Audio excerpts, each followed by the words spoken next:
Hi guys, ayan may tanim akong kalabasa dito. Ayan, ayan oh, malaki na. Tsaka dito sa gilid. Tinakpan namin ganito pero tinanggal na namin. Tatry namin. Ayan guys oh. Ayan, kalabasa. Tinanim ko ito pa. Tanggalin na natin. Kaso, kailangan nakaganon no. Tiga ganon. Ako magtatanggal sige. Pigilan mo dahon. Dapat pipigilan natin. Matanggal Ayan guys, kalabasa to. Ayan. Ayan. Ayan. Sa ilalim. Mano siya? Ayan. Diba, malaki na yung kalabasa. Ito guys, ang palaya naman, ayan. Kasi bumababa siya. Nilagyan ko ito nakaraan. Tutumba lang. Dapat sandal mo na lang kaya muna dito sa bayabas. Para dito siya makita. Pawas pupunta doon. Sana hindi hukayin ng manok.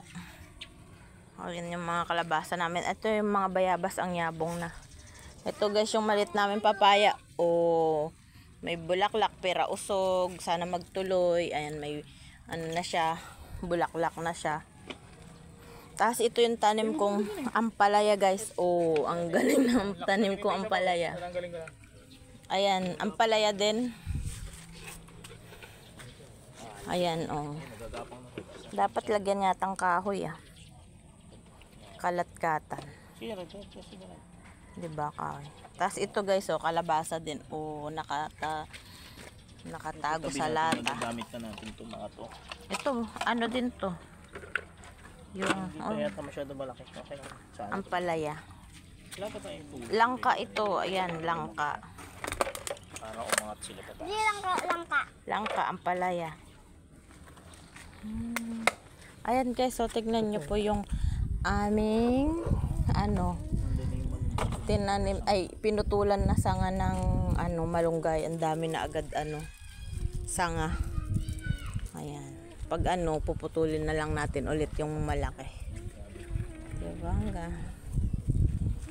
Tanim namin. Sana wag ng manok. Makain si Jared. Hi ka daw Jared. Hi po. Ayan, may mga saluyot din kami dyan. Ano yan? Yung sili. Ayan, saluyot guys oh. Bayabas. Saluyot. Ayan, saluyot. Bayabas.